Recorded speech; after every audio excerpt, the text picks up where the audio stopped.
तो दोस्तों जानेंगे हम कि यूनिफॉर्म मोशन और नॉन यूनिफॉर्म मोशन मीन्स कि जो समान गति होती है और असमान गति होती है ये है क्या।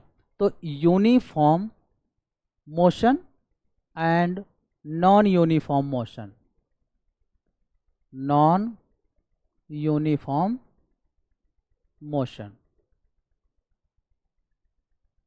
ठीक है। तो ये होती है समान गति और ये होती है असमान गति। तो बात यहाँ मोशन की है, ठीक है ना।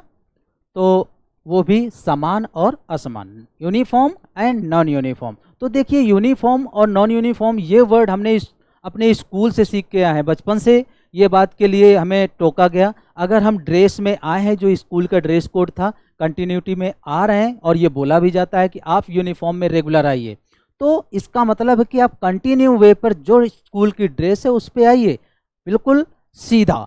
और अगर नॉन यूनिफॉर्म में कि किसी दिन स्कूल की ड्रेस में आ गए, किसी दिन दूसरी टी शर्ट में आ गए, किसी दिन दूसरा चमकीला कपड़ा पहनकर आ गए, तो वो नॉन यूनिफॉर्म हो गया। तो यूनिफॉर्म कह रहा है कि आप स्ट्रेट चलें, जैसा स्टार्ट फर्स्ट डे था मंडे, वैसे लास्ट सैटरडे को भी उसी ड्रेस कोड में आना है। तो समान गति यानी यूनिफॉर्म क्या हो गई, मोशन है, मोशन टाइम के रिस्पेक्ट में होता है। तो यहाँ पर ये एक्स डिस्टेंस डिस्प्लेसमेंट कुछ भी हो सकता है, तो टाइम के रिस्पेक्ट में होगा। यूनिफॉर्म है तो क्या होगा, equal length in equal time, ठीक है। और यहां पर क्या होगा, unequal length in equal time.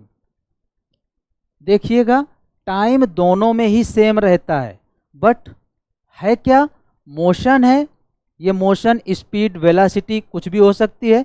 तो जब ये स्पीड या वेलोसिटी होगी तब पर्टिकुलर बात हम डिस्टेंस या डिस्प्लेसमेंट बताएंगे, दूरी या विस्थापन। अगर वो सिर्फ मोशन की बात कर रहा है तो हम डिस्टेंस या डिस्प्लेसमेंट, दूरी या विस्थापन को हम क्या कहेंगे, लेंथ, लंबाई, ठीक है। तो जब ये समान गति है तो समान लंबाई चलेगी समान समय में, और जब ये असमान गति है तो असमान लंबाई चलेगी समान समय में। टाइम दोनों में ही सेम रहेगा। तो यूनिफॉर्म है स्ट्रेट कर्व, नॉन यूनिफॉर्म है जिग जैग, कैसा भी आप बना दीजिए टेढ़ा मेढ़ा, बट सीधा ना हो, वो असमान गति हो जाएगी, नॉन यूनिफॉर्म, ठीक है। अब यहाँ पर बात आती है कि इक्वल टाइम की। तो देखिए कभी भी किसी को भी अगर कंपैरिजन करना है फर्स्ट सेकंड थर्ड, तो उनको हमें टाइम इक्वल देना पड़ेगा। अगर रेस के देखना है कि ये कितना कवर करेगा, कितने किलोमीटर, तो दोनों बच्चों को, तीनों बच्चों को या 10 बच्चों को हमने 5 मिनट का टाइम दिया, इससे जो सबसे ज़्यादा गया उसी को हम फर्स्ट फिर उसके बाद सेकंड डिसाइड कर सकते हैं। So in this way this is uniform and this is non uniform motion. Okay guys.